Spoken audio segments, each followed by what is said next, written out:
You're listening to cyber media. Why are you listening? What other cyber media do you consume? And why do you do it? Is it delivering what you want? Where is cyber media falling short? You're listening to Defense in Depth. Welcome to Defense in Depth. My name is David Spark. I'm the producer of the CISO series. And joining me just for today, possibly in the future more often, but he's been a guest before, but he's playing the part of my co-host. It is the producer and host of The Cyberwire and actually many other shows over on that program, Dave Bittner. Dave, say hello to the audience. Hello, good to be with you all. Great to have you here. And actually, this is a show that I'm very excited about. But before I get into that, I want to mention our sponsor, and that is Palo Alto Networks and Cortex Cloud, a phenomenal sponsor of the CISO series. Secure your cloud in the AI era. Autonomously eliminate risk from code to cloud to SOC. We're going to be talking more about just that a little bit later in the show. But first, I am super excited about today's episode, Dave, because not only are you here, but our two guests who I'm going to be bringing in a second. So I normally don't have three guests on a show total, but this is a different story. So I have this working theory that security professionals come to our program in the CISO series for selfish reasons. They want relevant news to their jobs. They want to learn how to talk or to become a CISO and generally advance their careers. Now, as media is changing, I'm going to ask you, Dave, are we still meeting those needs? And do you feel you're doing it with the Cyberwire? And what is changing that we need to keep up on? And just set us up here. Well, I certainly hope that we're meeting those needs. I think every one of us sets out to do that every day. So to your point, I think it's important every now and then to reflect on that, to see if you're actually doing that. I don't know about you, but we get plenty of feedback. If we do something that people don't like, we certainly do hear about it in certain terms. So I think people seem to be engaged. The numbers seem to be pretty steady on the number of people who are listening. So I think all of us here have hit on something that people want to consume. And I brought on what I think is probably the biggest shows in cyber right now. Let me introduce our guests here. So for those you know, Dave Bittner is the host first of the Cyberwire. You also host Hacking Humans. Do you host other shows there, Dave? Let's see, I have a show called Caveat, which is about law and policy, and I host Research Saturday, which is exactly what the name sounds like. It's about research, and it's on Saturday. Correct. Oh, you not getting anything past you, David. All right. So the two other guests here that I want to bring on, and thrilled they're here. First is Graham Cluley, who's the host of the Smashing Security podcast. Graham, say hello to the audience. Hello, everybody. Lovely to be here. Thank you for inviting me, David. What I love about your show, Graham, is that you have coined this term, which I adore, bickertainment. Explain what bickertainment is to our audience, which pretty much says it all in the title right there. It was actually one of our guests who came up with it because for the first 9 years of the podcast, I was co-hosting with my friend Carole Theriault, who's a fairly salty sort of person. And we had a sort of fractious relationship, I suppose. I would pontificate about something to do with cybersecurity and she would burst my bubble and bicker. Some people thought we were actually married. It got to that level of bickering, but no, we weren't married to each other. Anyway, it's a perfect term for your programming, and it's great. And then super thrilled that I have been a guest on his shows when we were working at ZDTV and Tech TV, and now his show Twit, This Week in Tech, which also has the Security Now podcast. And I'm going to give you enormous kudos here, Leo, in that you are an OG in tech media broadcasting. In radio and TV, you could count literally on one hand and have a few fingers left over as to who really started it all. And Leo is one of those people. Leo Laporte, say hello to the audience. Hi, David. It's good to see you all. It's nice to be on a show with Dr. Solomon, too. I'm very excited about that, Graham. Oh, well, yeah, good old Alan. The original Dr. Solomon, right? Well, it wasn't me. I was working for Alan Solomon. Yes, that's right. I don't know. What is Dr. Solomon? What are we talking about? Oh, you're not old enough, David. Oh, David.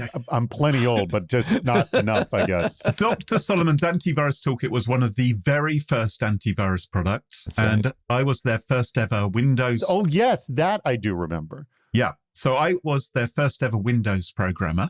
and back in the days of Windows 3.0 For your sins. for my sins. And I worked for Alan Solomon, who was indeed the guy who did it all. I thought it was like Peter Norton, just a figurehead. Okay. All right, we're not going to get into the weeds here, people. I will answer the original question. How about that? Would you like me to answer that question, David? Yes. You know what I think is amazing is these are the kinds of topics that back in the day, we wouldn't even cover on ZDTV. And certainly mainstream media doesn't cover very well. So I think what's really been a revolution in media in general is that thanks to podcasting and YouTube and all the niche capabilities, we have now, you can get real good cybersecurity information in this fashion. It used to be you'd have to subscribe to one of those free weeklies like InfoWorld or PC Week or eWeek and look for the bits that you needed. Now I think you can go right to the source and get really distilled, valuable information day and date. What are they looking for? Paul Lanzi of ID Innovate said, quote, I need a variety of content types because I consume it in different ways.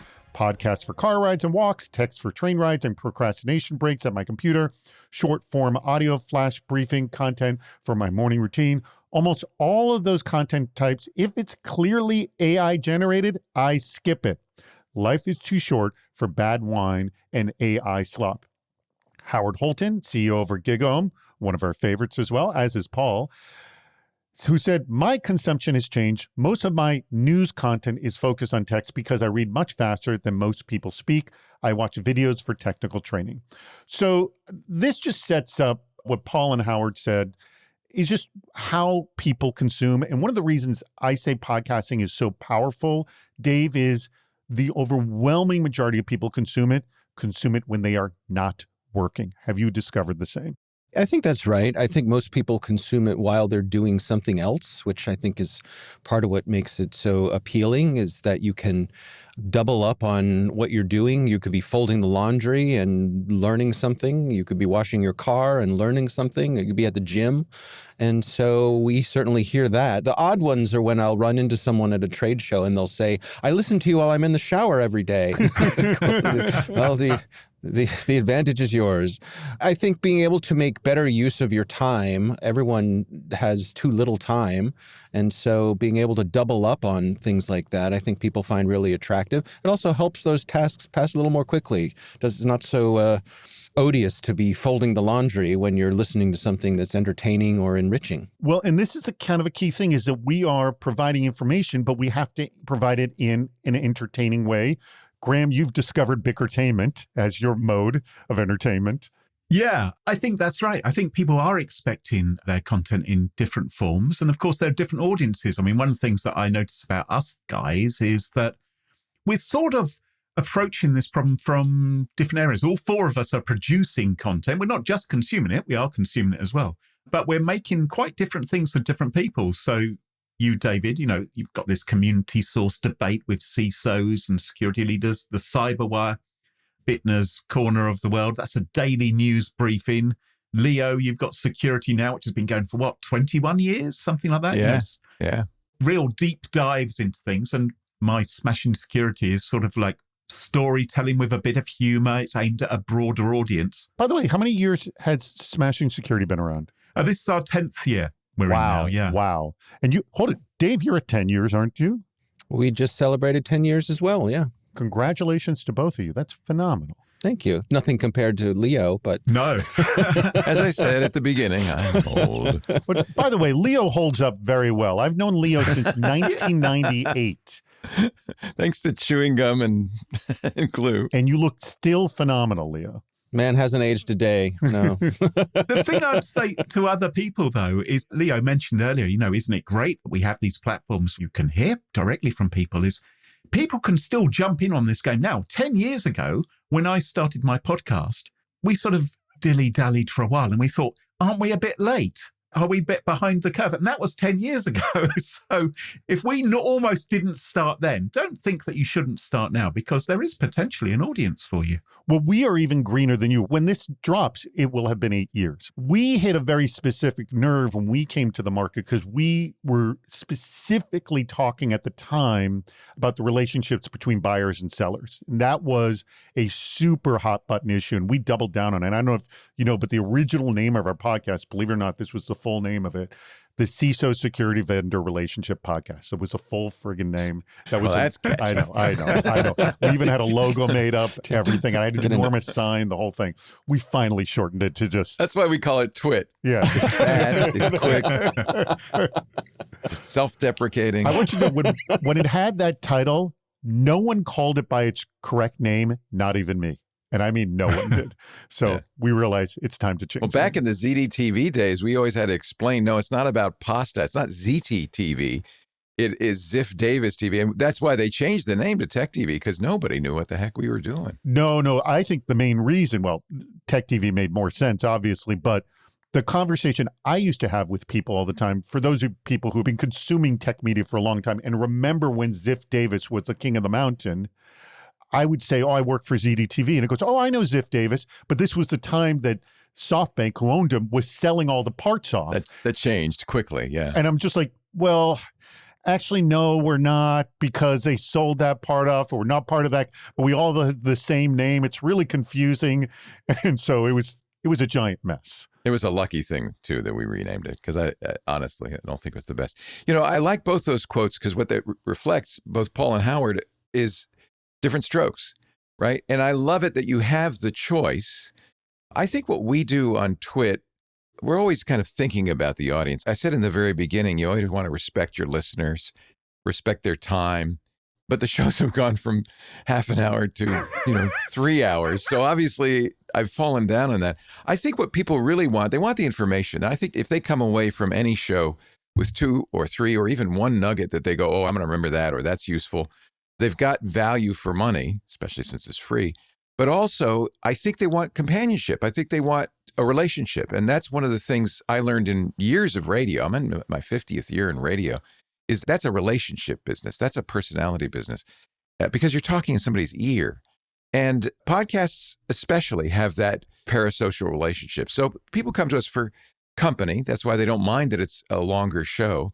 As long as they get some value for the time they spend with it, I think that they're happy. They get both. That's a really interesting point. And I want to talk about just sort of the value people get. Because I went to a meeting just 2 nights ago about Claude.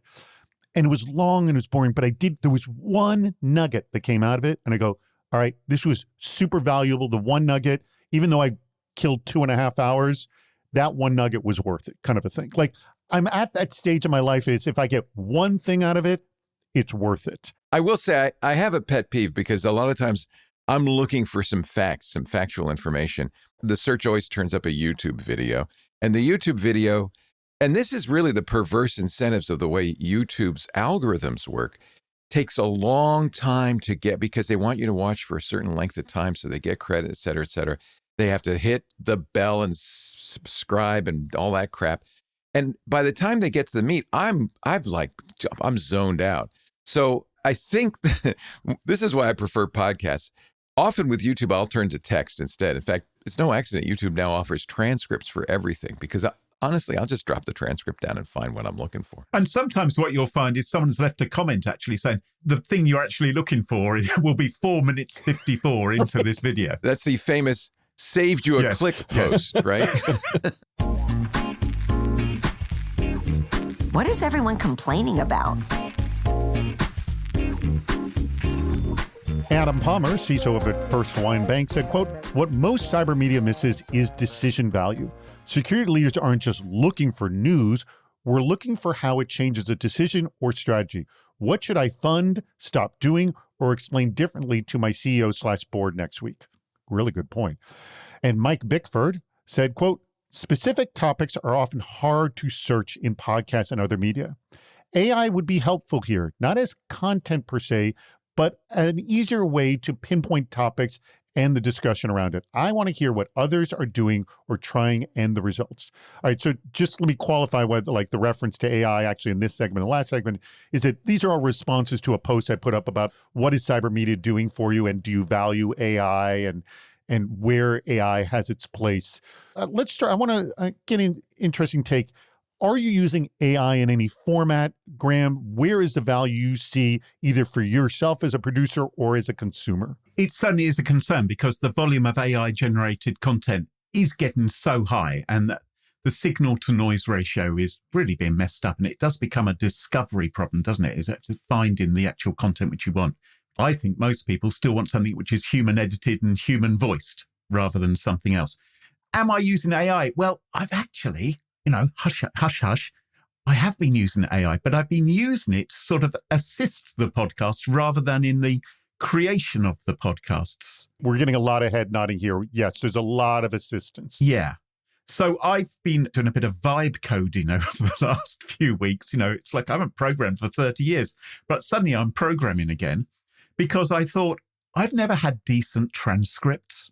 There are services and my podcast host creates transcripts, but they're not very good. And I'm not very comfortable putting them out there. And I don't really like what Apple generates. Well, we actually pay for a service because we have a lot of terminology and proper names of people. And honestly, that's what we're paying for them to get their terminology and the people's names correctly written. Exactly. Now, I don't have a huge budget for that kind of thing, so I'm not sure what sort of response I'm going to get from it. But I have built a system now with a little bit of help from AI. And I've installed some models onto my computers and things to do that, to do a lot of the grunt work, to get the transcripts to such a stage where I think I am fairly happy with this. So to answer Leo's point earlier of, where is the meat? Now people can search through and actually find it, and they'll be able to find it to the second, or when you actually play in the podcast, you will get the words which we are saying displayed on the screen as you're listening in our web player. So you'll actually have it there as the word. So if you prefer to watch these things, or if you want to read the full transcript, it is available to you. But it does seem we keep on being threatened by AI podcast hosts. And of course, Google had that thing. What was it called? Notebook LLM. Notebook LLM, yeah. May I just ask, we all heard it. We were all like dazzled by it, but how long did you want to listen to it? Right, exactly. So I'm not sure that these robots are really going to replace human interaction. No. The genuine authenticity. Again, I think it's Leo was saying, we're going straight into people's ears. That it's such about the relationship. That is a really good point. I want to double down on just that. I'm going to throw this to you, Leo. I go to these conferences and it is visual and audible noise. And I think about a podcast is literally a 180 from that. You're most of the time in someone's head, and they're as focused on you as possible. I can't think of a better way to talk to an audience than that. I mean, and I think this is why this medium is so strong and powerful. Your thoughts? Yeah, I agree. I mean, as a longtime radio guy, that's just the medium I love the most. But I have to say, I do worry about people's attention spans. They seem to be degrading rapidly. So we use AI for transcripts, although Steve Gibson on Security Now actually hired a court reporter to do really good transcripts. And that's been much more valuable, I think, than the AI transcripts. The AI transcripts for us are mostly for SEO, so it's easy for a search engine to figure out what the show was about. We do use AI clips. Clips are very important now on YouTube. They're probably more important than the full-length show, so we make sure we have good clips on YouTube, TikTok, and Instagram. That's just little, 30-second or a minute-long bits from the show. Those are of great promotional value. So we do that too, but it's, again, just an assistance. It helps us find it, but I still have a producer making the video. Absolutely. The AI will generate these edited clips, which we can then polish and produce. Yeah. I always want a human in the mix. And I always hear from our audience, why don't you have chapter markers? Because they really do. Honestly. Oh, we do that. We have chapter markers. Each one of these segments has a chapter marker. Exactly. And the only reason we don't do it is it's just manpower. But Apple is now doing that automatically. And I think more and more you're going to see automatic chapter markers. The other reason I don't do it, let's be frank, I don't want people skipping the commercials, and chapter markers make it very easy to do that. I know people are probably hitting that 30-second skip button. That's okay. It's fine. I don't Probably mind right now they're doing it to you, Leo. We do our commercials just as you do. We do them interstitial, read by the host. And the theory has always been we try to make it feel like the programming. We make it clear that it's an ad, but we don't want it to feel like it's disjuncted from the content itself. So, and all of our advertisers, as with you, are very apropos to the topic. So I think that people don't really want to skip them that much because there's some value in the ads, I hope. Anyway, AI, yes, I love it. I use it. I do the vibe coding. In fact, I've vibe coded all sorts of tools to help me with the show. But ultimately, at least for now, who knows, 5 years from now, I may be AI. But for now, I think a human is a better way to do it. All right, I'm throwing this to you, Dave. Where do you stay on the AI in terms of your own production and consumption? Well, I'll sidetrack us just a little bit, which is to say that for about the past year or so, I have had a fantasy about how I would like to be able to use AI with my podcast consumption. And here is my problem. There is a show that I like a lot, and it's not any of our shows, anyone who's here, but I like 2 of the 3 hosts a lot. And I don't like the 3rd host aggressively.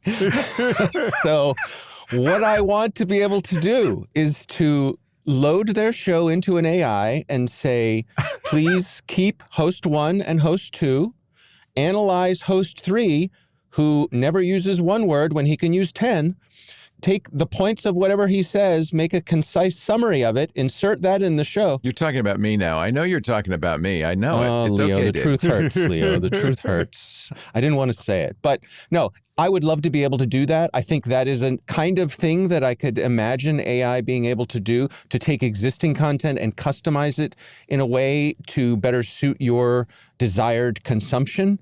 We're not quite there yet, but I could envision it happening. Wouldn't it be better, Dave, to start a petition to get rid of this 3rd host? Yeah. Have a fundraiser. I'm far more passive aggressive than that. AI could totally get rid of it. I'm telling you, AI could totally do it. Yeah. Many's the time I've wanted to do that myself, so I understand. I had a situation recently. There's an AI company now called Cluely. So my surname is Cluely. I did really well on the old SEO, if someone looked up Cluely. Now I get this bloody AI company instead. And worse, it's a creepy AI company created by a guy who cheated his way through Stanford, got kicked out, and it's now an AI that helps you cheat. So, Dave, I'm sorry about that, Graham. That is the worst possible. Just a quick thing about SEO and your own name. So I got a friend named Patrick Kearney who is in tech himself. And there is also supposedly a serial killer by the same name. Oh, great. Ooh. That's why they always give the middle name. You know that, right? Well, when he goes into interviews, he says, I know you're going to search me after this. I'm just telling you, I'm not that Patrick Kearney. Oh, I have to try that. When we were naming our kids, this was a fear of mine was, am I going to accidentally give the name of my child? Now, after the fact, they're born and God knows what happened. Somebody with the same name. Too late. But we actually had to search names to make sure we were not giving our child a name of a serial killer or something else horribly damaging. Cloud risk moves at machine speed. Security teams work ticket by ticket. The gap between how fast exposure happens and how slowly most platforms respond is where attackers thrive. Dashboard shuffling, manual handoffs, brittle workflows across disconnected tools, none of it was built for the cloud you're running today. Cortex Cloud was and is. The world's first agentic security platform unifies code, cloud, and SOC in one system, carrying the full context of risk from code to runtime to incident response. No handoffs, no broken workflows. One platform, one data layer, one risk model from the moment a vulnerability enters your pipeline to the moment it's gone. AI agents that don't just flag risk, they prioritize it, route it, and resolve it with enterprise guardrails that keep humans in control. You need a speed of AI solution to beat a speed of AI threat. Cortex Cloud. Close the gap. Accelerate your defense. Security at the speed of cloud innovation. Go to their website, paloaltonetworks.com. Search Cortex Cloud. It's spelled the way it sounds, Cortex Cloud. How difficult is that? It's 2 words. Just go search, find out more about Cortex Cloud, and when you reach out to them, let them know that you heard about them from the CISO series. How do we determine what's most important? Julie Sayevs, who is a CISO in residence over at Ballistic Ventures, said, quote, I consume about 95% of my media on demand as audio, video, and appreciate thoughtful filters more than ever. For the first time in about 20 years, I've started considering again paid subscriptions to human-edited media. Mark Rogie of Enforce Auth said, quote, AI-generated summaries and research synthesis feel acceptable, even welcome. But AI-generated thought leadership with no practitioner fingerprints? People smell it immediately and tune out. Yes, couldn't agree more on that. And Mike Wilkes, who's an enterprise CISO over at Keto Security, said, quote, I think I will be needing an open claw skill that consumes the AI-generated media content on my behalf and presents me with a brief summary of overnight news as a custom Notebook LM podcast personality each morning. Now, if you know what you're getting, I think that's acceptable. But I think the whole thing, what I was alluding to earlier, Leo, is the Notebook LM thing was surprising. Also, the second you realize it's not real humans, you're just like, okay, this is interesting. I'm now getting creeped out. I don't want to listen to this anymore. I think that was everyone's feeling. Yes? Yeah, it's very generic. By the way, I just want to say to Mike over at Aikido, he's the guy who told me that when their AI agents don't perform well, they threaten to fire them. And he says it works miracles. So, yeah, so I'm just saying, Mike knows. Mike knows. This is a constant question for us because, as I said, our podcasts have ballooned to 3 hours in some cases. But I think the reason people listen to our panelists, and the reason I choose the panelists, is because they are the curators of the content, right? They are the ones saying, this is important, listen to this. So we try to make every show, we do every show weekly, and we try to make every show be that signal. Those are the things we think are important, the things to pay attention to. And that's, of course, the big part of my editorial process. I use AI to gather information. I never use AI to choose information. I think that's our value add, is we're deciding what's important. And I think that increasingly that human curation, that you find somebody you trust to curate the information, to highlight the stuff that's important, to help you do your job. Very, very good point.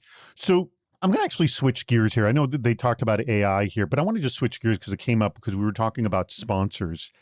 One of the things that we always say about our programming is that we have two audiences, our listening audience and our sponsor audience, and that we have to treat them equally and respect both of them equally and not let one kind of take over, because it's very important to maintain that balance, to show respect to the sponsors and show respect to the audience.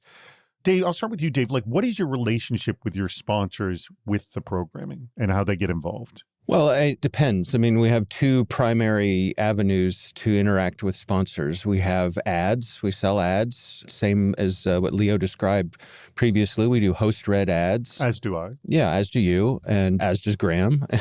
Those work very well for us. But then also we do sponsored interviews, and we're overt about that, labeling them as such when they happen. Not all of our interviews are sponsored, but when they are, we'll be sure to let the audience know that. But we also tell our sponsors that even if you're coming on for a sponsored interview, it can't just be a pitch for your product. What we're looking for is value added. What we're looking for is what's the thing that you know from your unique position in the industry that will help our audience do the job that they do. And 90% of the time, they're hip with that. Not everybody can deal with it. I will actually tell you, I think sponsors are pre-hip to this stuff because in almost every case, I would say only maybe one or two cases that gone a little off the rails for me, the sponsors get that they shouldn't be heavily pitching their product. And they kind of already know that. We really don't need to explain it to them. Sort of the joke with my team is that a chief product officer sometimes just can't help themselves. And and that's fine. And, so sometimes that's why we edit too, to trim those things down. But I'd like to think, again, what Leo was alluding to earlier, that certainly the ads are noisier than the main content of the show, but I'd like to think that the ads aren't completely noise because they are relevant. We try to carefully curate who we allow to advertise on our shows. And everybody who's listening understands that it is a business. And so this is a necessary thing. But we try to make it as palatable for everyone as possible. By the way, do you think that your audience, because I believe our audience, because we've heard this from our guests, is that they listen and respect our sponsors too. Do you think that your audience is doing that? I think overall, like you said, some people just dive for that 30-second skip button, and I can't blame them for that. There are shows where I do that as well. We've also gotten feedback from people who said, I made a major purchase because of something I heard about on your show. And same here. And that's how we get repeat sponsors as well. That's the key. And the stuff we sell ain't cheap, right? Yeah, that's right. These are, I'm sure all of you are more expensive than radio ads, which are $5 per 1,000 listeners. Yeah, they're not consumer products, what are being sponsored on our shows. Yeah. The other thing, from the very beginning, I told our advertisers is we want to do features and benefit ads. In the old days of advertising, really old days, before the psychologists came along, I'm talking in the 1900s, ads were like Sears catalogs. Here's what it does. Here's what it costs. Here's why you want it. They were very practical. And then, they got fancy with psychology and does your breath smell and things like that. And I think advertising kind of took a wrong turn. Our audience is way more sophisticated than that. They want features and benefits. They want to know why a product is good. And so I think that's part of what we do is we make sure that those ads, and they're longer than a traditional radio ad, they're sometimes several minutes, are of value because they talk about, here's what you're going to get. Here's why you need it. This is what this does at a higher level, at a higher technical level than any other form of content. The other thing I think it's important, again, and this comes back to the relationship, is the level of trust that you all have built with your audience. When you say this is a good product, first of all, they know that you turn products down. I think that's really important. I remember a few years ago, I was at an upfront in New York. That's where podcasters or TV shows pitch to advertisers.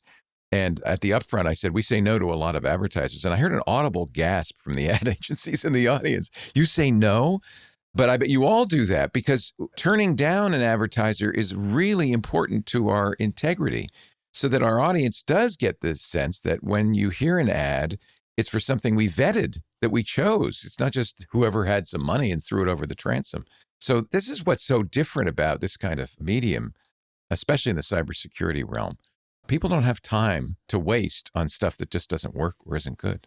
All right, Graham, your experience with your sponsors. My audience is more important than any sponsor. And I'm sure you guys, like myself, I receive emails every day from companies saying, can we come on your podcast? Can we talk about this? Can we do this? And I'm just, or the PR agency pitching them. And I'm just like, well, are you going to be boring?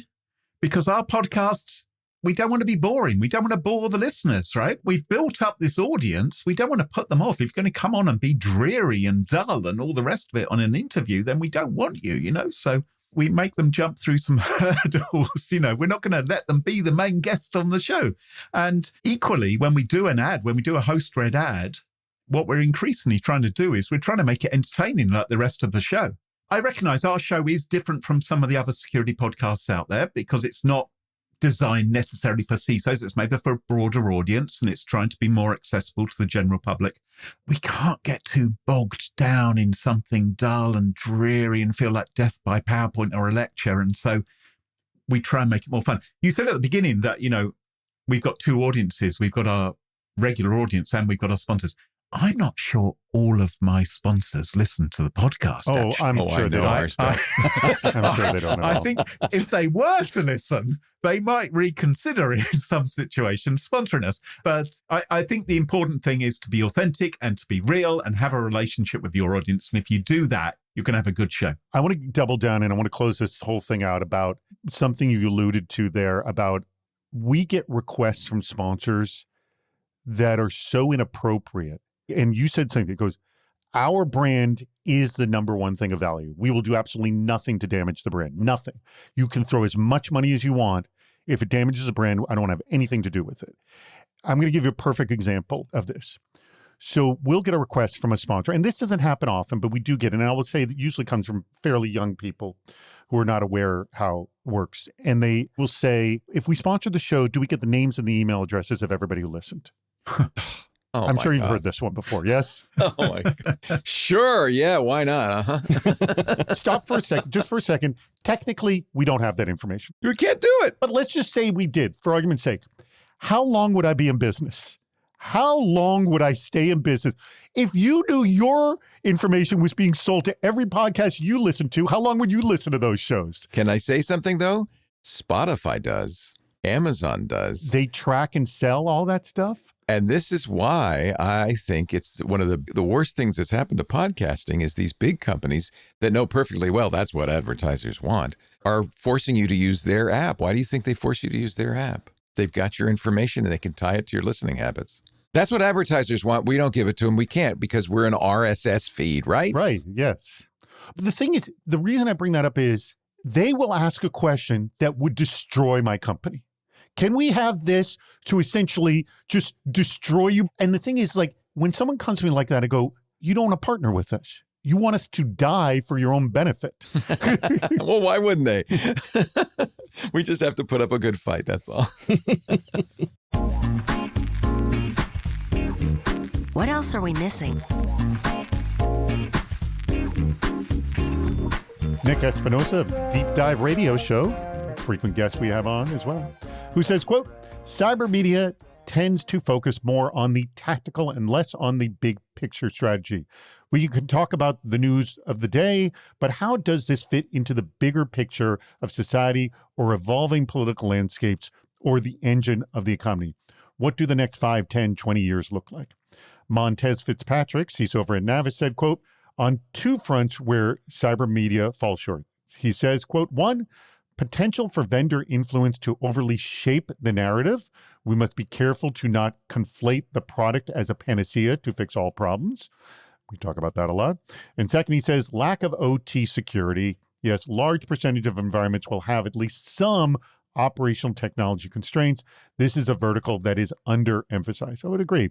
And Mike Wilkes, again, of Enterprise CISO over at Keto Security said, quote, formatting and glitz have been encroaching on pure content in our industry, and I find it a bit distracting. Pandering to short attention span theater is not contributing to good outcomes when we consider the goal of education and information sharing. Neuroplasticity ought to include more than just fits and spurts of attention. I will toss to you, Dave, on this.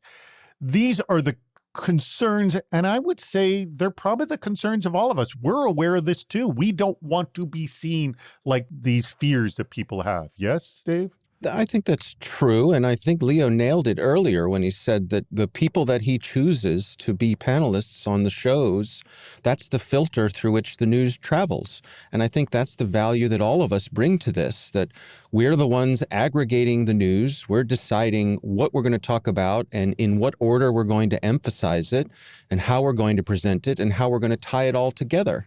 And I think that analysis of the things that we aggregate is something that is hard to imitate or replace or have an AI substitute for. I saw someone refer to it recently as a marketplace of authenticity, and I love that. I hope, for all of our sakes, that there continues to be a marketplace of authenticity, so there's a place for us to provide our own touch on how the information is sorted and presented and shared. Leo, when I worked in media with you, we saw things that were succeeding, doing great, and then they fall apart. And that's the thing. Just because you're doing great today doesn't mean you're going to be doing great tomorrow. And that is sort of something we've all seen in media, that things that fly high can crash and burn in an instant. Do you sort of have the healthy level paranoia? I'll start with you, Graham, that, you got to be on top of things or I'll be, irrelevant tomorrow? Yeah, I was out giving a talk. That's the other thing I do other than the podcast the other day. And I sat down next to this guy after my talk and he said, you have a podcast? And I said, yeah, I've got a podcast called Smashing Security. And he says, what's the name of your YouTube channel? Well, my podcast, unlike some of you, isn't video.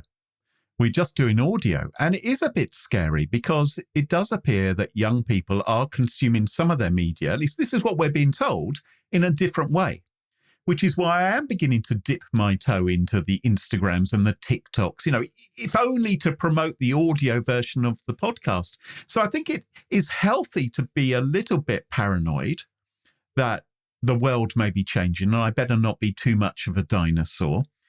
Even if personally, for me, podcasts are always going to be audio primarily. Every night when I go to bed, the way I fall asleep is listening to podcasts. When I was a 14-year-old, I would go to sleep listening to talk radio.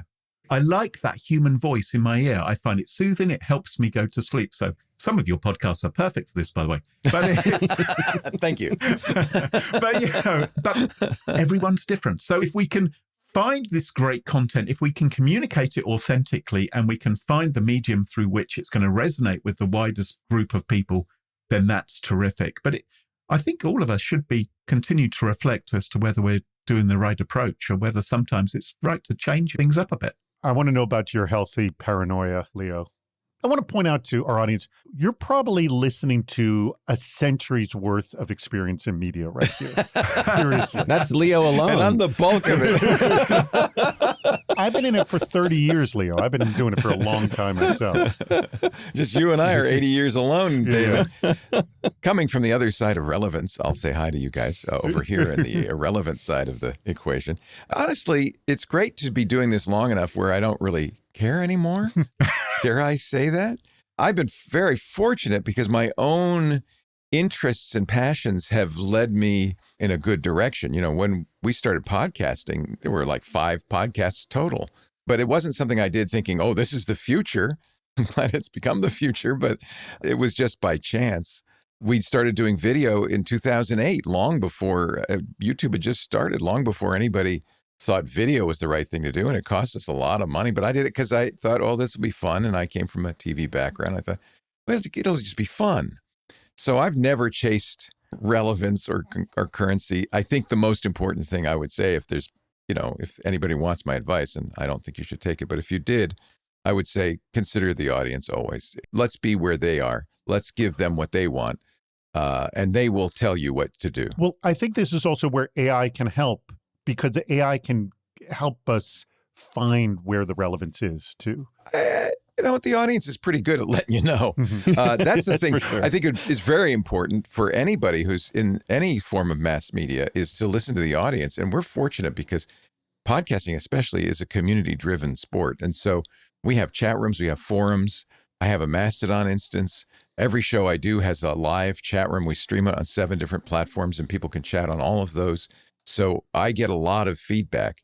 That's maybe the best information of all is listening to the audience. Give them what they want. But I would argue a little bit on that is give them what they want. But at some point, there's got to be a balance between listen to the audience, give them what they want, but they're also looking at you to lead them as well. You can end up chasing your tail if you... Right. You have to be sort of the one to have the vision for them to follow that too. I agree. Well. So it's a balance. Absolutely. The audience you hear from is not necessarily the general audience. You hear from the most active listeners, with the most passionate listeners. You also have your fans that you hear from again and again and again, who are the most vocal, and they have an outweighted sort of influence, if you will. Or my enemies. Let me tell you, the enemies can be pretty vocal too. Yeah, there are some people who listen week after week after week just to insult me. I mean, it is... Absolutely. Somebody said, I've been listening to you for 20 years and I still hate you. And it's like, okay, thank you. But I'm doing something right. I literally get that email daily. Yeah. So, and not from the same person. So yes, you're right. Listen to the audience, listen to your heart, listen to your passion.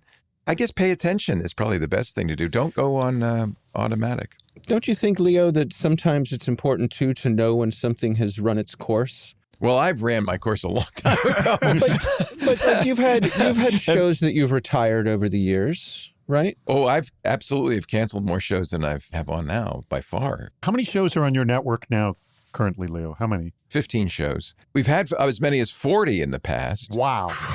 15 shows. And so how many are you dropping in a week? I do 5 every week. The other 3 of us were cyber specific, but you're all tech and cyber. You do everything in tech. Yeah, we have a Mac show, a Windows show. Really, I shouldn't be taking any credit for the security show. That's all Steve Gibson. And that's the important part on that show is people want to hear what Steve has to say. I'm just there for the ride. Mm-hmm. So yeah, we cover basically all tech. Some of it's consumer, some of it's enterprise, but mostly, consumer.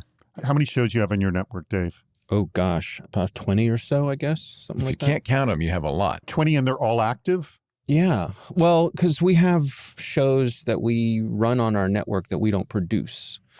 So we have those as well. And, we're doing a daily. So that's a lot. That's a lot of work, a daily. Yeah. I just have one baby and I'm looking after it.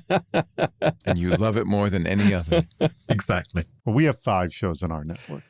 That's a good level at right now for us. We did retire one show, and replace it as well. Oh, gosh, the list of shows I've retired is infinite, feels like. Oh, this is the thing. What is your pet peeve of other podcasts? I listened to other podcasts before I started mine, and I wrote a list of this sucks, this I like. I'm interested to know from other people's podcasts, what drives you nuts? I will start. Here's my favorite. When someone is starting a podcast and they publicly announce who wants to be a guest on my show. That's sad. That's just pathetic. When I see that, you are literally announcing to everybody, I've got no quality control. Don't bother listening. All right, Leo. Bad audio is a pet peeve by far. And I also hate it when they do a little bit too much happy chat at the beginning. We do some, but there's a very well-known daily news show from a major enterprise that has all of a sudden started each show with the most inane happy chat. And I don't know who told them that. How was your weekend? Idea. What'd you do this weekend, Leo? Yeah, I don't care. Nobody cares. I don't care. Nope. No one cares. That's absolutely mine as well. It is the inane chatter. Specifically, it will be, what's the weather like? Where they will report what the weather is like outside. I'm dying to know what the weather was like last week when you recorded this. Right, somewhere else. Nobody cares. Nobody cares. What's another pet peeve of yours of other podcasts? Dave, you go ahead. I hate it when hosts talk over their guests. I find myself... I do it a lot. Oh, we lost Leo. Like if I'm by myself and I'm listening to someone and a host is talking over to the guest, I will yell out loud, let them talk! Let them finish the sentence, because hopefully the guest is more interesting than the host. That's what we all strive for, is to have guests that are more interesting than us. So shut up and listen. All right, we've come to the part of the show where I ask you which quote was your favorite and why. Dave Bittner, tell me which quote was your favorite and why. I like this one from Adam Palmer, who is from First Hawaiian Bank. He says, what most cyber media misses is decision value. Security leaders aren't just looking for news. We're looking for how it changes a decision or strategy. I think that's right on. I think it's right on as well. Graham, your favorite quote and why? I think the one I liked the most was the quote from Paul Lanzi. Life is too short for bad wine and AI slop. I think he's exactly right about that. I mean, the thing is, there's a lot of AI generated content, but it's often recognizable because it lacks some sort of human element to it that makes good security commentary really interesting. Very good. And Leo, your favorite quote and why? My favorite quote was from David Spark, who said, this show is brought to you by Palo Alto Networks. I really enjoyed that, I thought. Oh, my God. Leo is looking for Palo Alto Network sponsorship. By the way, I'll tell you the quote I hated, and I love Mike Wilkes of Aikido, who said, I just put everything into my custom notebook LM and have it read to me. I don't like that. Not one bit. Nope. I want to just throw something out. I feel this way. I'm in very much co-opetition with you, because just because someone advertises with us or with you guys does not make it mutually exclusive, in that often, like, what am I saying, Dave and Leo, I just saw you at another event where we were being sponsored by the same organization. This happens often. I also think there's a lot to go around in this business. There's not actually a lot of us here. We tell our advertisers frequently. In fact, we'll turn down advertisers when they say, oh, we're just going to buy you. We say, you can't do that. You're not going to be effective. You need to spread your money around. The old rule of thumb is every ad has to have 4 to 7 impressions before people remember it. So it's really important that we tell our advertisers, buy David's show. We tell them, buy Google ads. We say, get an ad on Reddit. We want them to be in more than just our show, because it will work better for them. I'm sure you've had this conversation.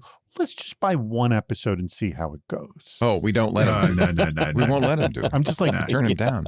Or they go, well, we'll see how many people click. This is my favorite thing when they ask about the banner ads. Well, how much click through are you getting on the banner ads? And I always say, let me ask you, since the beginning of this year, how many banner ads have you clicked on? Is the answer 0? Guess what? That's the same number of our audience as well. Yeah.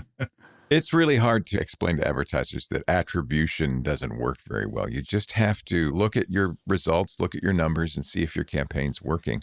because that offer code or the special landing page or the count of clicks, or it's just not good, especially with a sophisticated audience like all of ours. That's a good point. So we'll get, and I'm sure you all get this, that they'll have a customer role that'll say, companyxyz.com/security, or they'll say your specific company name. And it's like, but our audience knows you're doing that to track them. They know that. It doesn't even matter. They just go to the website. They're not stupid. Let me tell you something. At Tech TV, way back when, I really wasn't happy with the direction it was taking. It was going more general. They were putting shows like Cops on instead of tech shows. By the way, I had left before all that happened. Yeah, it wasn't good. And I went to the management. I said, there's 14 million programmers in this country. You really need to aim at a tech-savvy audience. And this is what he told me. Joe Gillespie. You remember him? Oh, yeah. Leo and I, by the way, worked together for 3 years. Yes. Yeah. He said, Leo, let me tell you something. Brand is the refuge of the ignorant. Advertisers don't want smart listeners because they don't buy by brand name. And it bothered me so much. I heard so many quotes that like my head spun at that place. Surprise, surprise, it went under. Yeah, it went under. Guess what? It went under because the best way to serve an audience is to serve them. You don't do a show about how football works on ESPN. What are the rules? No, you serve the enthusiast. And that's what we all do. And I think that's something we can be proud of. The number one failure of ZDTV, Tech TV specifically, what it had turned into, what I believe was when they went to that, 9-hour wheel, or what was it? Yeah, we did a news. We decided we wanted to do. They're going to do investing, tech news, gadgets. And I said, who is this audience? I go, do we find the one person who wants to watch all of that? They were just too early because the TBPN, which is 6 or 4 hours of everyday tech bro news, just sold to OpenAI for hundreds of millions of dollars. They have 7,000 viewers a day. Oh. We were just ahead of the game. Yeah, timing is a lot of it. All right, we're going to close out the show. I want to thank our sponsor. One of the best quotes, according to Leo Laporte. Huge thanks to our sponsor, and that would be Palo Alto Networks and Cortex Cloud. Secure your cloud in the AI era. Autonomously eliminate risk from code to cloud to SOC. Just go to their website, paloaltonetworks.com, search Cortex Cloud, find out more about it. And thank you again, Palo Alto Networks, for supporting our programming. But I want everyone to give a good, solid plug of your show and why they should listen. I will start with you, Dave Bittner. So it's the Cyberwire. You can find it wherever all the best podcasts are listed. And our value proposition is that if you listen to our show on the way into work, you will not be surprised at your daily stand-up meeting. I like that. You do not have permission to steal it. We do have a competitive show as yours, but we'll talk about that later. Graham. Oh, well, I do Smashing Security each and every week. And if you want a little slice of British cynicism sprinkled across your security news, then maybe I'm the chap for you. And I have the huge advantage of being a weekly show rather than a daily show. So if you're fed up with those cybersecurity podcasts that come out every single day... It can get annoying. I agree. It can. I'm with you. I agree. So, Smashing Security. Thank you very much. Leo, who I've been a guest on Twit, which I love coming on to that show. I'm so bummed you had to leave your original, well, not your original, your second location, the brick house. We've actually had 3 studios, but now I'm working out of the attic studio. So this is the 4th, I guess. Fourth studio. It qualifies, but I don't bring people in anymore because, well, I don't want them to see my mess. Traipse through the house. Do you not have the other studio still, or is this it? No, we cut the cord. The studio cost us hundreds of thousands of dollars a year that we decided we didn't really need to spend. Nowadays, you could do this thing on a boat. It doesn't really matter where you are, right? So in the old days, we had a studio. We built a beautiful I saw it. It was stunning. Studio. It was stunning. And we did it because, honestly, I wanted to show advertisers, this is back in the mid-2010s, that we weren't guys in our jammies in our mom's basement, that podcasts actually were legitimate media. And I think we proved that. And that was the whole point of that. So we don't need to prove that anymore.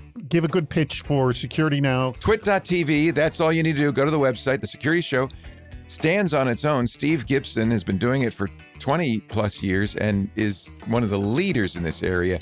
His real skill is explaining how this stuff works and, yes, what it means to you and your business. And I promise you, if you listen to Security Now, you'll never have to go to another stand-up meeting again. Well, for those of you who don't know all the programming on the CISO series, we've got lots of it. We got 5 shows on our network, and one of them is a daily show called Department of KNOW, No, at the end of the week, which sort of answers the very question that you brought up as well, Mr. Dave Bittner.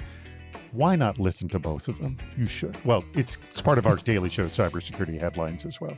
Anyways, consume all of our programming. If you listen to all of them, if you sponsor all of them, you will hit the entire cybersecurity market of listeners. That's a good point. That's a good point. We are the shows. It's a good package. That's right. We should have a bundle today only. We should have a bundle. The not so humble bundle. That's right. Yeah, that's good. I like it. All right. Thank you, gentlemen, as I really appreciate you coming on. First of all, I was so looking forward to this recording like you wouldn't believe. And that's why this is a double supersized show, because I wanted us all to have freedom to talk longer. And I think our audience will appreciate it as well. To our audience, we greatly appreciate your contributions and for listening to Defense in Depth. We've reached the end of Defense in Depth. Make sure to subscribe so you don't miss yet another hot topic in cybersecurity. This show thrives on your contributions. Please write a review, leave a comment on LinkedIn or on our site, CISOseries.com, where you'll also see plenty of ways to participate, including recording a question or a comment for the show. If you're interested in sponsoring the podcast, contact David Spark directly at david@CISOseries.com. Thank you for listening to Defense in Depth.